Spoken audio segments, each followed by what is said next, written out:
जय भीम। साथियों, आज 21 मार्च है। बीते दिनों इंस्टाग्राम पे एक वीडियो के माध्यम से हमने एक पोस्ट किया था, एक रील डाली थी, जिसके अंदर आप सबके तमाम जो सवाल हमारे से थे कि भैया आने वाले लोकसभा इलेक्शन में आप किस सीट से चुनाव लड़ने वाले हैं। यह आपका पहला सवाल। दूसरा कि भैया आप किस नेता का समर्थन करेंगे, आने वाले लोकसभा इलेक्शन के अंदर आप किस नेता का समर्थन करेंगे। उसके बाद आपके बहुत सारे तमाम सवाल थे कि भैया हम किसको वोट डालें, सब लोग बिखरे हुए हैं, हम किसको समर्थन करें। तो उन तमाम सवालों के जवाब देने आपके समक्ष हूं। उससे पहले ये वीडियो उन तमाम लोगों के लिए बहुत इंपॉर्टेंट होने वाला है, जो वीडियो जो समानतावादी है, जो न्याय पसंद लोग हैं, जो संघर्षशील लोग हैं, जो बेहद ईमानदार लोग हैं, जो संविधानवादी हैं, जो सबसे बड़ी बात अंबेडकरवादी हैं, जो फूले, शाहू, पेरियार, ललाई, अंबेडकर और मान्यवर कांशीराम साहब की विचारधारा को बढ़ाने वाले लोग हैं। उन तमाम लोगों के लिए वीडियो बहुत और बहुत जरूरी और बेहद इंपॉर्टेंट होने वाला है, बेहद खास होने वाला है। साथियों, सबसे पहले मैं आपको लेके चलता हूं बीती 23 जुलाई 2023 को। आपको यह तारीख याद होगी, जिस तारीख को हमने डॉक्टर बाबा साहेब अंबेडकर की जन्मस्थली मध्य प्रदेश के महू से एक संकल्प की शुरुआत की थी, जिसका नाम था बहुजन जागो मार्च, और जिसका उद्देश्य था बहुजन नेताओं साथ में आओ। क्योंकि हम अच्छे से जानते हैं कि बिखरा हुआ समाज कभी शासक नहीं बन सकता है। इस बात को चीखते हुए, इस बात को चिल्लाते हुए, पैदल पैदल पैदल पैदल, गर्मी, धूप, बारिश, ठंड में हम लोग पैदल पैदल महू, इंदौर, देवास, सीहोर, सोनकंज, भोपाल, विदिशा, खुरई, ललितपुर, झांसी, डबरा, दतिया, ग्वालियर, मुरैना, धौलपुर, आगरा, हाथरस, अलीगढ़, औरैया, फिरोजाबाद, बुलंदशहर, उसके बाद मेरठ, हापुड़, गाजियाबाद, उसके बाद भारत की राजधानी के दिल्ली जंतर मंतर आने वाली बीती 26 नवंबर को हमने बहुजन एकता संकल्प महारैली का आयोजन किया। तमाम नेताओं को खुले मन से हम लोगों ने आवेदन किया, लेकिन जनता वहां तक पहुंची, लेकिन शायद कोई भी नेता इस बात का समर्थन नहीं कर रहा था। एक नौजवान अपने घर से बाहर क्यों निकला था, यह बात आपको समझने की जरूरत है। दलित पॉलिटिक्स के लिए वीडियो बेहद खास होने वाला है, क्योंकि आज उन तमाम बातों पर चर्चा करूंगा जिनके सवाल आप अक्सर मुझसे पूछते हैं, और आज बिल्कुल उन तमाम पत्तों को आपके सामने खोल के रखूंगा कि मैं कहीं से चुनाव लड़ रहा हूं या नहीं लड़ रहा हूं, या मैं किस नेता का समर्थन कर रहा हूं, या किस नेता को आपको वोट करना चाहिए। साथियों, सबसे पहले बात कर लेते हैं डॉक्टर बाबा साहेब अंबेडकर की। डॉक्टर बाबा साहेब अंबेडकर ने भारत का संविधान बनाया बड़े त्याग, समर्पण, बलिदान के साथ। डॉक्टर बाबा साहेब अंबेडकर ने हमें वोट का अधिकार दिया, जिस वोट की वजह से डॉक्टर अंबेडकर ने कहा कि अब रानी के पेट से राजा पैदा नहीं होगा, अगर पैदा होगा तो वोट से, बैलेट से पैदा होगा। डॉक्टर बाबा साहेब अंबेडकर की बात को, उस कारवां को आगे बढ़ाते हुए बाबा साहेब अंबेडकर ने अपने 4-4 बच्चों की कुर्बानी दी इस समाज के लिए, शोषित, वंचित, पीड़ित समाज के लिए, दलित समाज के लिए, ताकि ये स्टेबल हो पाए, ये खड़ा हो पाए। उनके उस कारवां को, उनके उस मूवमेंट को मान्यवर कांशीराम साहब ने अपना घर, परिवार, अपना सुख चैन सब कुछ त्याग कर 5 प्रतिज्ञाओं के साथ कि मैं कभी घर नहीं जाऊंगा, मैं कभी शादी नहीं करूंगा, मैं किसी की खुशी में नहीं जाऊंगा, मैं किसी की कमी में नहीं जाऊंगा, मैं कोई बैंक बैलेंस नहीं रखूंगा, मैं कोई धन संपत्ति नहीं रखूंगा। इन तमाम प्रतिज्ञाओं के साथ मान्यवर कांशीराम साहब ने अपने आप को भट्टी में आग की तरह झोंक दिया, इस मूवमेंट को आगे बढ़ाने के लिए, दलित पॉलिटिक्स, बहुजन पॉलिटिक्स को स्टेबल करने के लिए। लेकिन आज उनके कारवां को बढ़ाने वाले, उनके नाम लेने वाले तमाम नेता अलग अलग बटे हुए हैं। मेरा उनसे सवाल है, क्या आप ऐसे जीत जाएंगे? क्या आप ऐसे बिल्कुल खड़े हो जाएंगे? आज देखिए ना, तमाम तरह के अलायंस बन रहे हैं, लेकिन अलायंस अगर किसी का नहीं बन रहा तो बन रहा दलित समाज का, जो दलित इस देश में बहुत बड़ी भागीदारी रखता है, जो दलित इस देश में तमाम तरह के कामों में भागीदारी रखता है। जिस दलित समाज से आने वाले थे मान्यवर कांशीराम साहब, सामाजिक परिवर्तन के सबसे बड़े पुरोधा, जिस समाज से आने वाले थे डॉक्टर बाबा साहेब अंबेडकर, जिन्होंने भारत देश का संविधान लिखा, आज उस संविधान के ऊपर तलवार मंडरा रही है। आज वो संविधान खतरे में है। आज एक पार्टी के सांसद ने कहा कि हमें 400 पार इसलिए चाहिए क्योंकि हम लोगों को भारत का संविधान बदलना है। अगर भारत के संविधान को बचाने के बारे में हम नहीं सोचेंगे तो क्या कोई 7 समुद्र पार से उस संविधान को बचाने की लड़ाई लड़ने आएगा क्या? जिन नेताओं को, जिन नेतृत्वकर्ता को हम जिम्मेदारी देते हैं, वो नेतृत्वकर्ता अपने घर, अपने परिवार, अपने सुख, अपनी संपत्ति में मस्त है। कुछ लोग अपने काफिलों में मस्त हैं, कुछ लोग अपने घमंड, अपने अहम में मस्त हैं। क्या ऐसे दलित समाज आगे बढ़ पाएगा? क्या ऐसे उसकी पॉलिटिक्स आगे बढ़ पाएगी? क्या इस समाज के अंदर इतने मजबूत नेता नहीं है कि वो एकजुट होकर इस देश के प्रधानमंत्री बन सके? आपको सोचना चाहिए। दुख के साथ इस बात को कह रहा हूं, भारत के अंदर 28 राज्य हैं, लेकिन एक भी राज्य के अंदर दलित मुख्यमंत्री नहीं है। दशा उस समाज की क्यों है जिस समाज को मान्यवर कांशीराम साहब ने कश्मीर से लेकर कन्याकुमारी तक साइकिल यात्रा करके उन्होंने जगाया, और इस समाज को उत्तर प्रदेश के अंदर 4-4 बार सरकार बना के दी। भारत का सबसे बड़ा सूबा है उत्तर प्रदेश, आपके पास 206 सीटें हुआ करती थी। मैं किसी एक पार्टी की नहीं बात कर रहा हूं, समाज की बात कर रहा हूं, क्योंकि पार्टी किसी एक नेता से नहीं, पूरे समाज से मिलकर बनती है, पूरे समाज के जज्बातों से मिलकर बनती है। आज अगर मैं बेसिकली एक उस पार्टी की बात करूं तो वो भी एक सीट पर सिमट कर रह गई है। देश के अंदर तमाम अगर हम राज्यों में जाएंगे बहुत सारे नेता हैं, लेकिन क्या आपको लग रहा है कि दलित समाज से आने वाला कोई व्यक्ति जो ख्वाब डॉक्टर बाबा साहेब अम्बेडकर ने देखा कि हमें इस देश का हुक्मरान बनना है, जो ख्वाब हमारे रहबर मान्यवर कांशीराम साहब ने देखा कि हमें इस देश का हुक्मरान बनना है, क्या वो ख्वाब आपको पूरा होता हुआ दिख रहा है?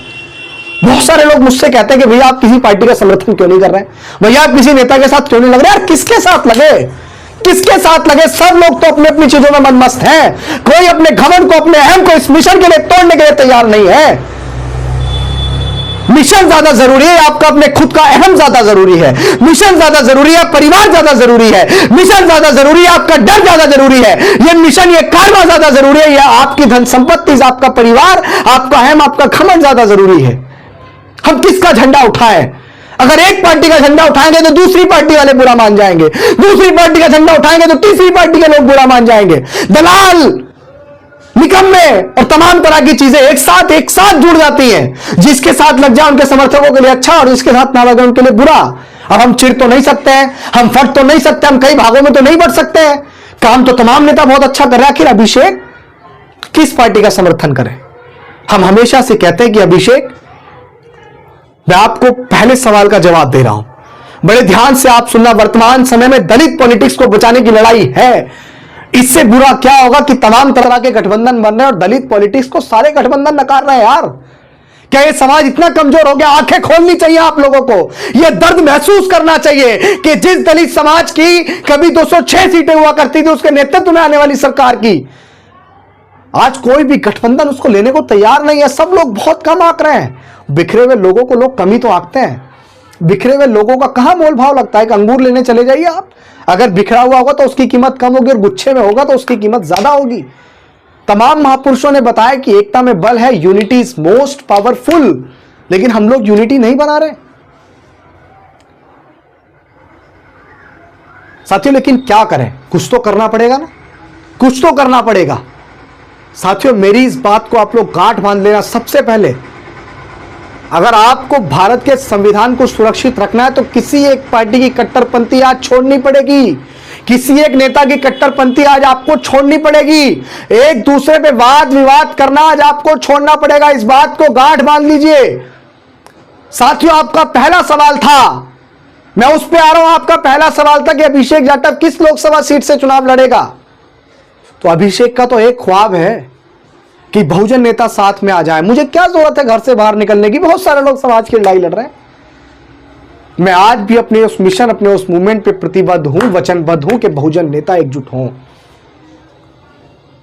अगर हम लोग सामाजिक परिवर्तन की बात कर रहे हैं तो दलित समाज का परिवर्तन आप देखिए गर्त में है साथियों। अभिषेक जाटव किस लोकसभा सीट से चुनाव लड़ेगा? आपका पहला सवाल, उसका जवाब दे देता हूं।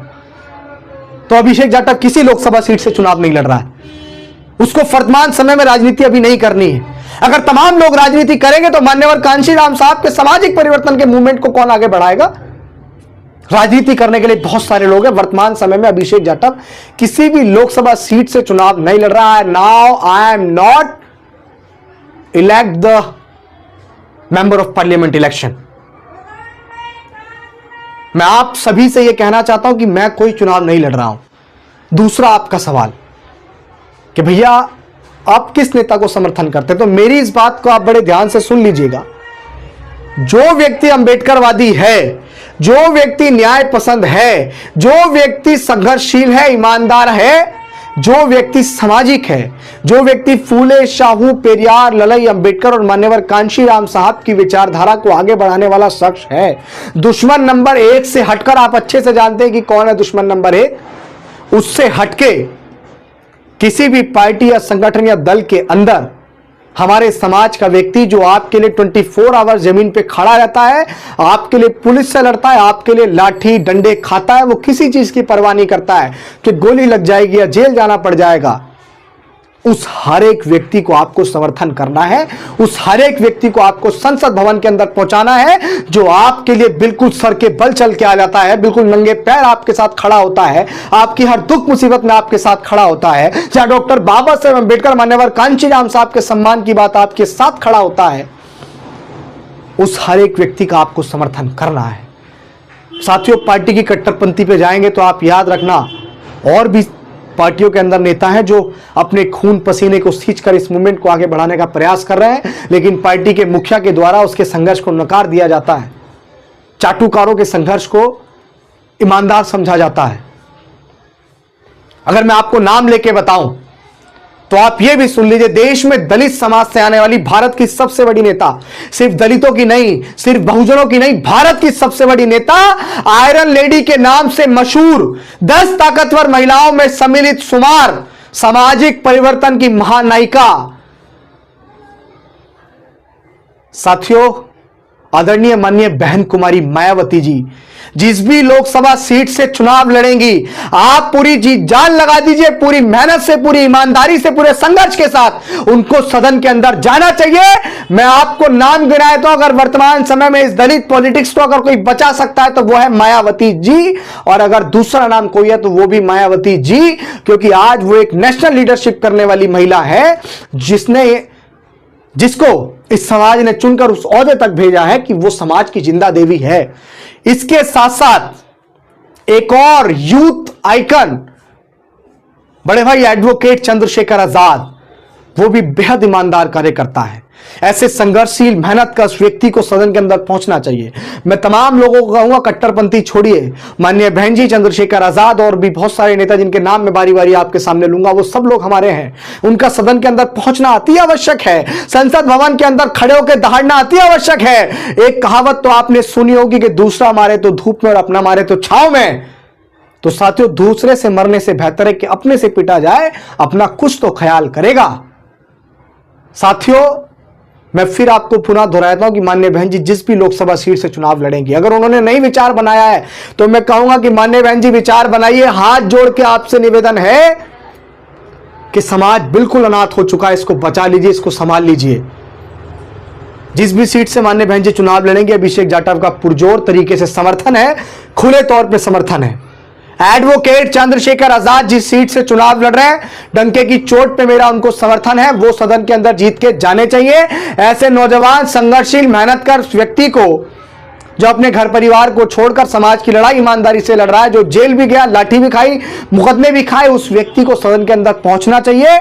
और हर एक व्यक्ति को न्याय पसंद, समानतावादी, मेहनतकश, अंबेडकरवादी, संविधानवादी व्यक्ति को, उस व्यक्ति का समर्थन इस आगामी लोकसभा के अंदर करना चाहिए। उस सीट से अगर कोई और भी पार्टी खड़ी होती है तो उसका समर्थन आपको नहीं करना चाहिए। जिस सीट से माननीय बहन जी चुनाव लड़ती है, अगर उस सीट से कोई और खड़ा होता तो आपको समर्थन नहीं करना चाहिए। महाराष्ट्र के प्रकाश अंबेडकर हैं। साथियों, मैं दलित पॉलिटिक्स की बात कर रहा हूं, याद रखना, क्योंकि दलित पॉलिटिक्स बिल्कुल गर्त में जा रही है। प्रकाश अंबेडकर है, आपको उनका समर्थन करना चाहिए। वो जिस भी सीट से चुनाव लड़ेंगे, हमारा उनको पूरा समर्थन। दिल्ली के अंदर एडवोकेट राजेंद्र पाल गौतम है, जिन्होंने बुद्धिज्म का प्रचार प्रसार करने के चक्कर में मंत्री पद से इस्तीफा भी दिया।